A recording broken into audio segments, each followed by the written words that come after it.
more than this. I did it my way. Regrets, I had a few, but then again, too few to mention. I did what I had to do, and saw it through without exception. I planned each other course, each careful step along the byway, and more, much more than this. I did it my way. Yes, there were times I'm sure you knew when I bit off more than I could chew, but through it all, when there was doubt, I ate it up and spilled it out. I faced it all, and I stood tall and did it my way. I laughed and cried. I had my fill, my share of losing, and now as tears subside, I find it all so amusing to think I did all that, and may I say not in a shy way. Oh no, not me. I did it my way. What is a man? What has he got? If not himself, then he has not to say the things one truly feels, and not the words of one who kneels. The record show I took the blows and did it my way.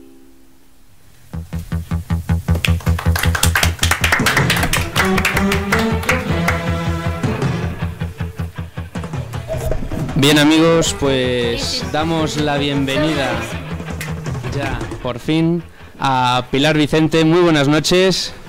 ¿Qué tal? Buenas noches. Buenas noches. Pues os dejo preguntarle, bueno, diles a... Es que ahora no estoy en plano, pero enseguida me meto dentro del estudio, estoy en el otro lado de la técnica. Pilar, ¿qué tal? ¿Cómo estás, Luis? ¿Estás bien? Estoy bien, un poco nervioso porque ahora tengo que hacer la transición al estudio, pero bueno, rápidamente... Tranquilidad. Muy feliz de hablar contigo hoy, que ayer se cumplieron los 20 años del fallecimiento de Antonio Herrero, ¿verdad? Y cuéntales a mi equipo, a mis compañeros que son más o menos de esa generación, 20 años, ¿quién fue Antonio Herrero? Pues probablemente el referente más importante de la radio española, porque ahora con el paso del tiempo, después de 20 años, y echando la vista atrás de los años anteriores de trabajo, siempre yo creo, y es bueno que en la universidad, en la Complutense además, donde yo estudié, por cierto, es bueno que se recuerde su figura, porque ha sido un auténtico referente en la radio española. Todo esto que vemos ahora o que hemos visto en los últimos años de las tertulias, las secciones de programas, los debates, los reportajes, y que ahora ya se traslada a televisión, que ya lo vemos en los magazines políticos de televisión, todo eso se lo inventó él. Lo que pasa es que, claro, la memoria es tan flaca en muchas ocasiones, y en este caso, por desgracia, también, que casi te olvidas. Precisamente con la memoria te olvidas de dónde vienen las cosas, de dónde vienen las referencias, de dónde vienen la creación, la revolución en la radio. Desde luego Antonio fue un auténtico revolucionario en su momento. Y yo tuve la fortuna, junto con mis compañeros, muy jovencitos todos, de estar ahí. Me contabas, justo hace un mes, que fue cuando te hice la mega super entrevista con Cristina, ¿no? Para este proyecto que tenemos más adelante. Contabas que fuiste de las primeras becarias de Antena 3 La primera. La primera. ¿En serio? ¡Qué papelazo! La primera becaria de Antena 3. Por favor, la primera. Y además en la época esa tremenda que había teletipos. ¿Sabéis lo que son los teletipos? Sí. Teníamos un cuartito oscuro, además, donde estaban todos los teletipos. Estaba la EFE, Europa Press, OTR del País Vasco, ¿y qué más había? Había alguna más, Infopress, bueno, había varias agencias. Y aquello solo que hacía escupir teletipos. Yo me pasé bastante tiempo cortando teletipos, que además los teníamos en rollos, salían en papel de varias copias. Y había que repartir las copias de los teletipos, porque claro, tú llegas, eres becario y además de servir cafés, en su época, claro, cortas el teletipo y entonces le llevabas uno al jefe de informativos, otro al responsable del informativo y otro, si tenías suerte, te lo dejaban a ti para que pudieras redactar 3 o 4 líneas. Era una cosa divertida. Ahora ya con el paso del tiempo dices, Dios mío, si en esos días hubiéramos tenido la opción de tener teléfonos móviles, de tener internet, hubiera sido una locura, vamos. Y el WhatsApp ahí, que te pasamos los titulares el WhatsApp, rápidamente. el Instagram, el Twitter, el Flickr, el Pinterest, todo. Pero bueno, algo que tiene en contra las nuevas tecnologías es la falta de contraste, ¿verdad? Ahí sí que nos puedes decir cómo trabajabais el contraste de las noticias y... Que las redes sociales, y vosotros lo sabéis porque vivís con ello y con ellas, las carga el diablo en muchísimas ocasiones. Hay que ser, prudentes, y las redes sociales están bien, pero todo como siempre en esta vida, con el justo término medio, pues ahí estará la verdad, ¿no? Y ahí te lo encontrarás todo.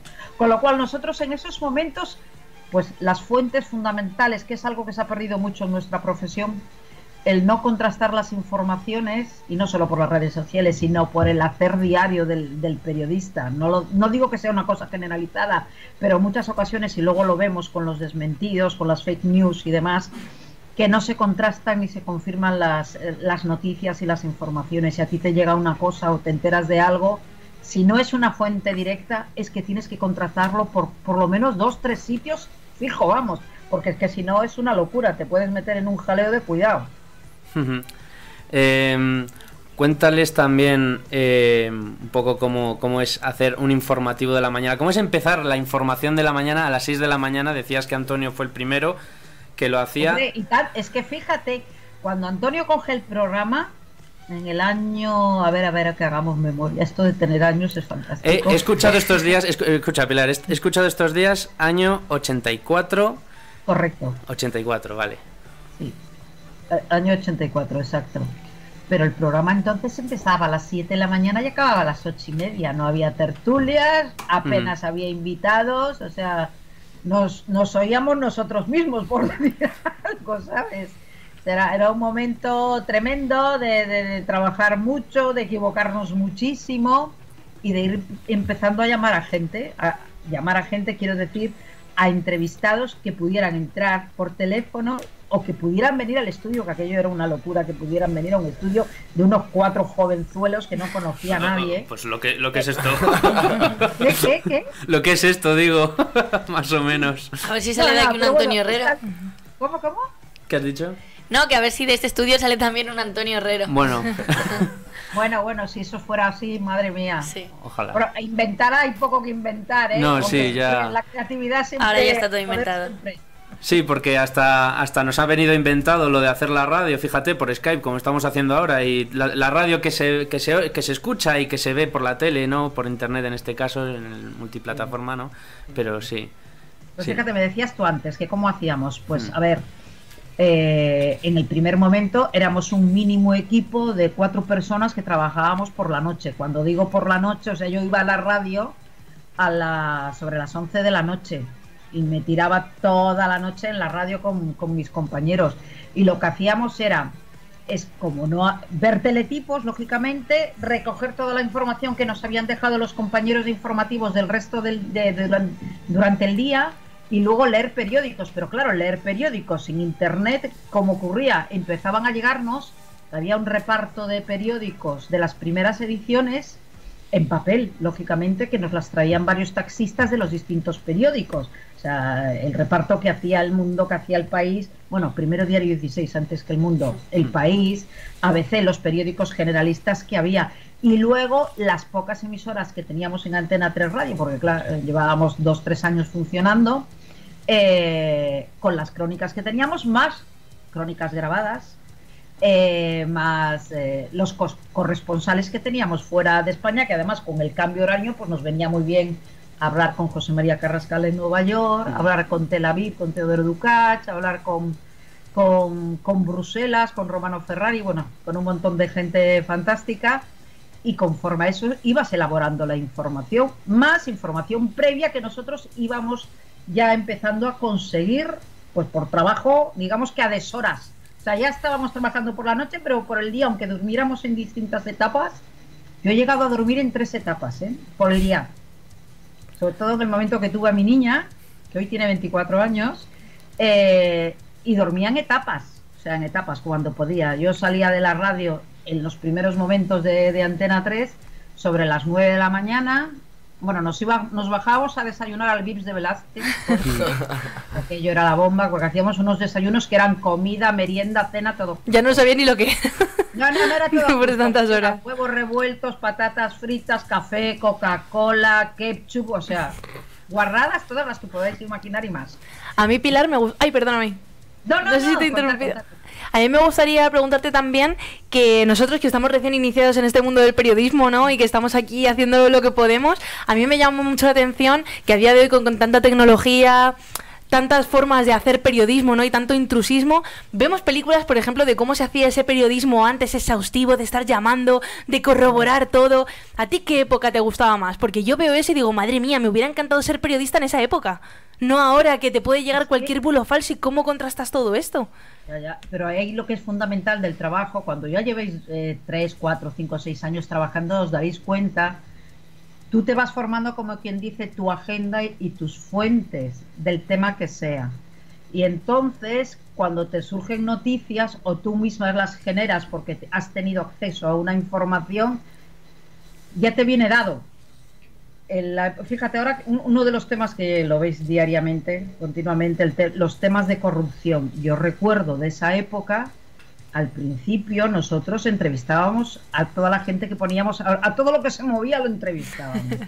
Sí, porque era la única manera. Entonces acabamos teniendo, digo yo, el equipo que teníamos entonces de a los que les llamábamos siempre y siempre se ponían.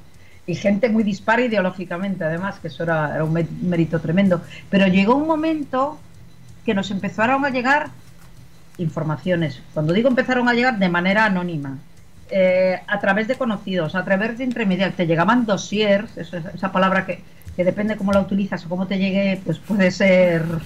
bueno o malo. Sí, exacto.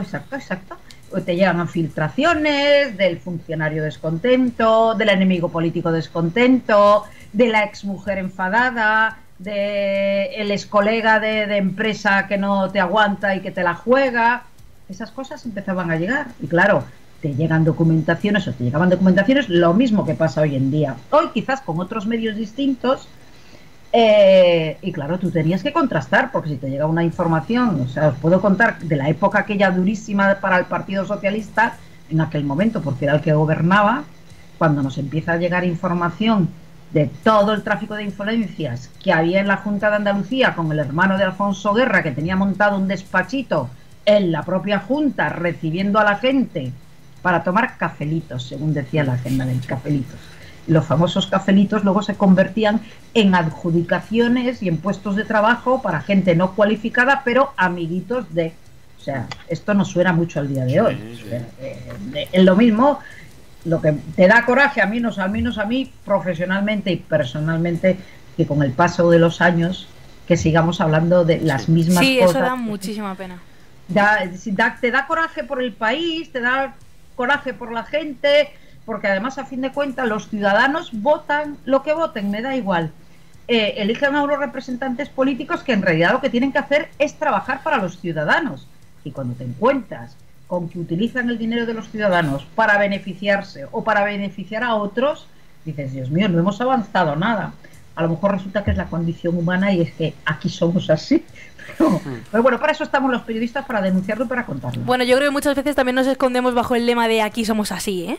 En plan de no, como esto es España, pues... No, era por buscarle una explicación, pero la verdad es que te da rabia, porque a mí me da rabia cada vez que veo un caso de corrupción y otra vez, y se repite, y es el mismo modus operandi. Siempre, no han inventado nada nuevo. Hombre, ahora quizás a lo mejor más sofisticado, con todo el tema de... Iba a decir yo, de todo esto de los paraísos fiscales. Es que entonces ya había paraísos fiscales.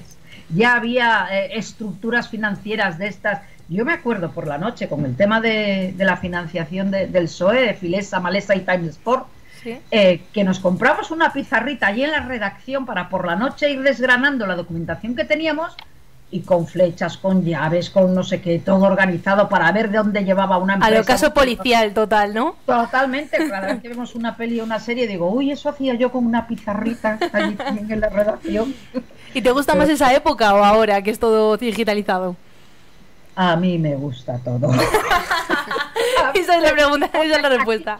Aquello es muy romántico para mí y muy bonito porque evidentemente fueron mis inicios profesionales y encima en un sitio en el que tuve la fortuna de estar con Antonio prácticamente desde el minuto cero hasta que se murió. Y luego que había un montón de profesionales y que todos fuimos creciendo unos con otros allí siendo gente muy joven. Entonces esa época es preciosa y probablemente profesionalmente de las mejores de mi vida. Pero a mí ahora, jolín, yo no sé lo que hubiéramos sido nosotros con el acceso a tanta tecnología, con las redes sociales, con los teléfonos móviles, con las lanzaderas de televisión, con los enlaces, con las líneas microfónicas, vamos, hubiera sido una locura. Imagínate, cada vez que salías a la calle a cubrir una cosa, entrabas con una cabina de teléfonos que hoy ya no existen. No. Justo hablábamos de eso. Sí, lo que nos ha contado Belén, la indignación de Belén, que ya no hay cabinas. Por lo bonitas que eran. Tú fíjate, entrabas en un boleto, colabas las monedas y en la mitad del boleto se te colaba la última moneda y te quedabas cortada y pi. Claro, llegabas a la radio y la bronca. O sea, no te lo puedes ni imaginar lo que era aquello. Digo, Dios mío. Pilar, quiero que escuches una cosa, un testimonio de hace exactamente 5 años en el acto que organizaste tú en la Facultad de Ciencias de la Información. Una voz que se fue también hace 5 años, que fue tu jefe, Manuel Martín Ferrán. Pues vamos a poner el corte. Bueno, yo puedo decir que aprendí a escuchar la radio más o menos con el de Manuel abajo, Manuel Martín Ferrán. Las cosas del directo. Sí. No, el 2 no, el Manuel Martín Ferrán. Problemillas técnicos. Martín Ferrán, ahí. Tengo entre las satisfacciones de mi vida profesional la de haber trabajado con él codo a codo. Y nunca le vi desfallecer. En los momentos de más dificultad política, que las pasamos grandes, y en los momentos de más dificultad empresarial, que tampoco fueron pequeñas, en los momentos en que la dificultad venía de nosotros mismos, que no acertábamos un rumbo o un camino, el único que no se desesperaba era Antonio, que tenía esa energía vital capaz de mover una montaña como los demás movemos un vaso de agua. Yo creo que hablar de Antonio no es la mejor manera de hacerle un homenaje. La mejor manera de hacerle un homenaje en un momento en que el periodismo español transita por un sendero de mediocridad, por un sendero de servidumbres, por un sendero de partidismo, por un sendero de subordinación a los poderes, lo mejor que podemos hacer en homenaje a Antonio es imitarle. Muchas gracias. Yo creo que esas palabras que son de hace 5 años no tienen fecha de caducidad, ¿verdad, Pilar? No, desde luego. Uy, espera, que se me ha disparado aquí, que yo quería verme a mí misma. Las cosas del directo. Me quería ver a mí misma y luego mi mujer me ha conseguido quitar el volumen del teléfono. De verdad, es con la tecnología, que estrés. ¿Qué emoción me produce escuchar a Manolo Martín Ferrán? Probablemente dentro de nuestra profesión ha sido uno de los grandes referentes en televisión, en radio, en prensa escrita y desde luego el alma mater del proyecto de Antena 3 Radio. Como nadie supo hacer equipos, dar oportunidad a gente desconocida, a gente muy joven, y yo soy uno de los casos, ¿no? Ya tuve la fortuna de caer allí, pero además de aprender metiendo la pata, claro, porque nadie nace sabido, nadie, ni entrenado ni preparado, pero de empezar allí, equivocarte y ayudarte a aprender y a seguir hacia adelante. Y esta reflexión que hacía él ahora, recordando a Antonio de las épocas duras de la presión política, de cuando denunciabas las cosas que te llamaban los ministros de turno o los dueños empresariales, los accionistas de tu propia empresa para decir que bajaras el tono. Esto está al pie de la calle. Hoy quizás a lo mejor, por eso dice Manolo, decía lo de mediocre, porque ya se sabe que las empresas responden a sus intereses mediáticos, empresariales o de posicionamiento o de marca de su propia identidad. Pero sí que me gusta que recordéis la figura aparte de la de Antonio, lógicamente, la de Manuel Martín Ferrán, porque ha sido uno de los grandes padres de lo que es la profesión hoy en día. Empezó a trabajar, yo qué sé, la de cosas que pudo hacer, la de cosas que inventó en televisión y en la radio fundamentalmente, en la cadena SER. Hora 25. Hora 25 es un invento de él, y luego ya todo el diseño y toda la creatividad y revolución que supuso Antena 3 Radio. Y Antena 3 Televisión también. Sí, claro. Sí, en los tres primeros años, del 90 al 92, hasta que ocurrió el famoso antenicidio, en el que, bueno, pues fuisteis a parar a la COPE. Hablando un poco de los años de COPE ya, porque se nos va el tiempo, quiero que escuches otro audio. Yo hablo mucho porque me gusta hablar. Perfecto, eso en la radio es perfecto. Efecto profesional. Es el corte 2 y te va a sonar mucho. A ver. La pasada semana HB se abstuvo en la votación sobre el acercamiento de presos al País Vasco. Recordemos, para Interior, que Cosme del Cló cumple 100 días de secuestro, Ortega Lara lleva secuestrado 400 días y Publio Cordón cumple en cautiverio 603 días. Bien, ese audio es de febrero del 97, antes de que sucediera lo de Miguel Ángel Blanco, antes de que primero liberaran a Cosme del Cló, después a José Antonio Ortega Lara y después sucediera en julio lo de Miguel Ángel Blanco. Que cómo me gusta que hayáis traído el tema del terrorismo hoy a colación. Más que nada porque ayer, bueno, ahora... Ayer, hoy, hace sí, un bueno, rato, sí.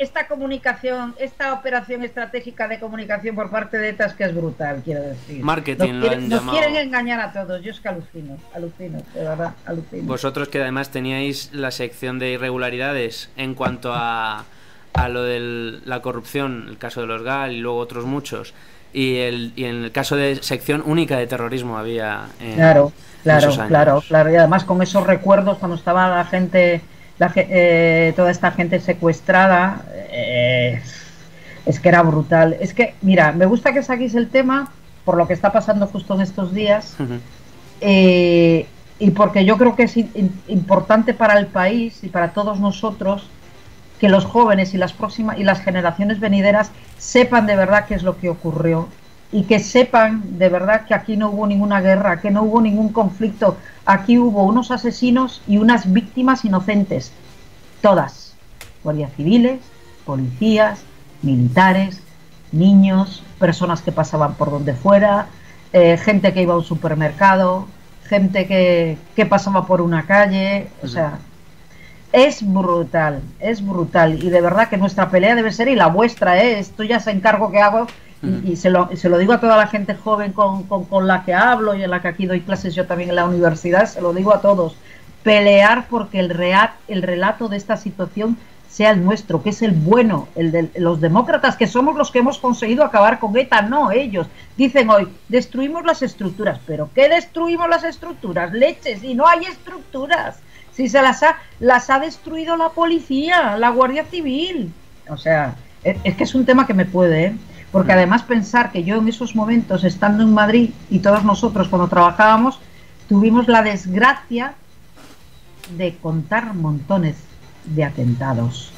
Mira, yo mañana, si queréis os leo una pequeña cosa. Sí. Yo mañana publico en uno de los medios de aquí de Valencia, pues un artículo que es el que publico habitualmente los viernes, y claro, me he referido al tema de ETA, y solo hago un relato, fíjate, en el que aparece Antonio además, de uno de los atentados más sanguinarios, del 14 de julio de 1986. Estábamos leyendo los titulares, eran las 7:45 de la mañana, hacía un calor del demonio porque era 14 de julio, y de repente oímos un estruendo horroroso. Los cristales del estudio temblaron. Y Antonio dijo, corriendo a la calle, o sea, corriendo a la calle, sin más. O sea, como acabábamos la semana pasada de tener el de la República Argentina. Había habido uno contra la dirección de la Guardia Civil. O sea, vivíamos atenazados por el horror. Por el horror.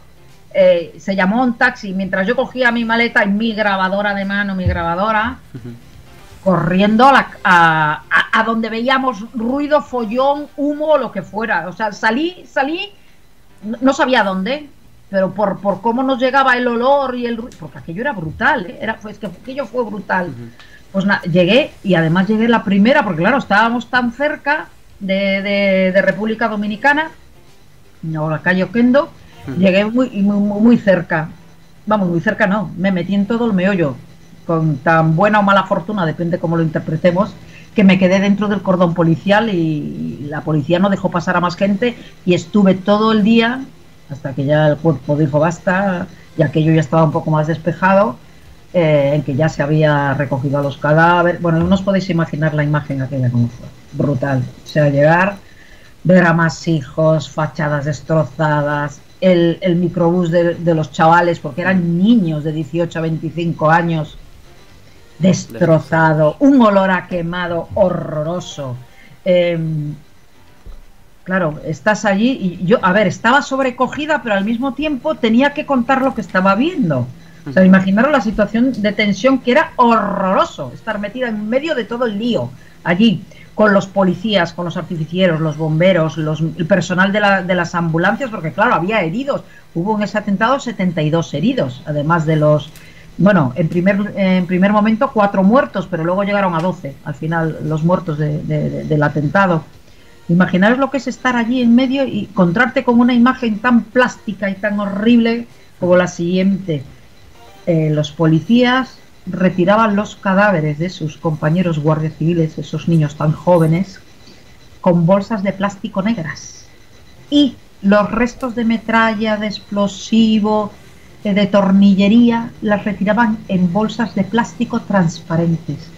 A mí eso de las bolsas no se me va a olvidar en la vida, porque además lo repetía machaconamente cuando me daba paso Antonio. Y luego más tarde, como claro, yo seguía allí un montón de horas, cogió el relevo Jesús Hermida y le daba paso.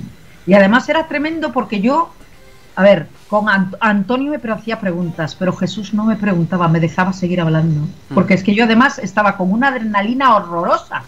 Intentando no quebrarme ni romperme, porque era brutal lo que estaba viendo, era brutal. O sea, chavalitos tan jóvenes como lo podía ser yo en ese momento, muertos y destrozados.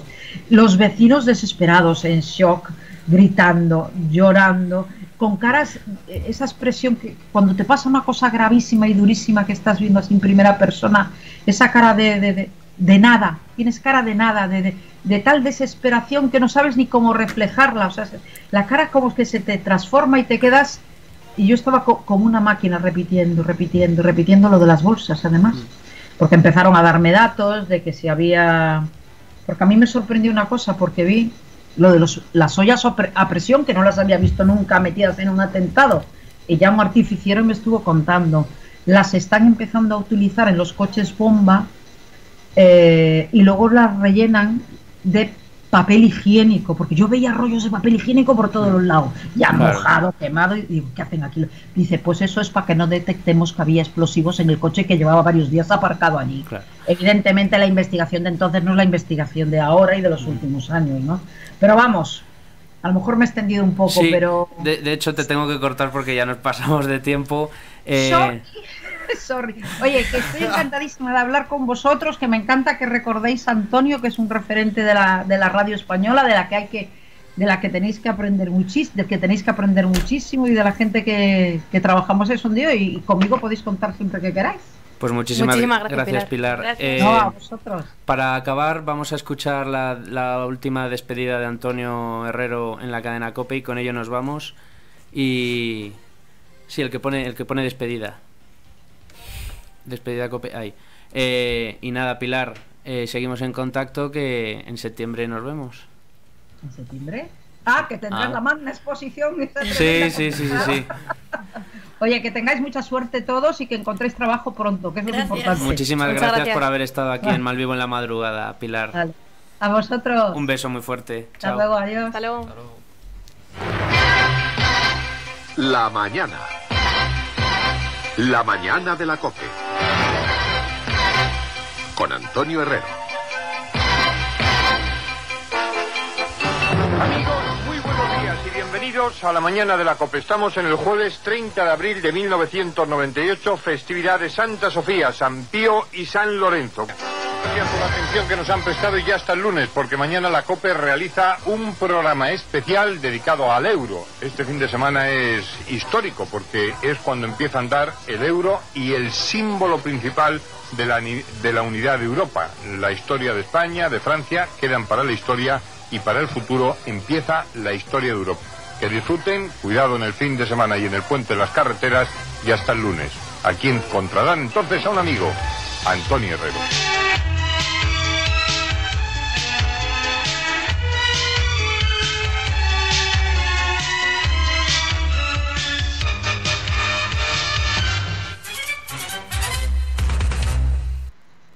La vida puede transcurrir de un modo diferente, de un modo en el que la ilusión forma parte del equipaje, de un modo en el que las horas corren a tu favor. Las sonrisas no tienen precio porque se regalan, y puedes vivir tranquilo porque sigues conectado, o muy tranquilo porque vas a llegar a tu hora. ¿No es eso comodidad? Son las ventajas de la libertad, de moverte a tus anchas. Y lo mejor es que ese modo es para todos. Renfe, conecta tu modo tren. La primera vez fue con las vueltas de un café, jugué y gané.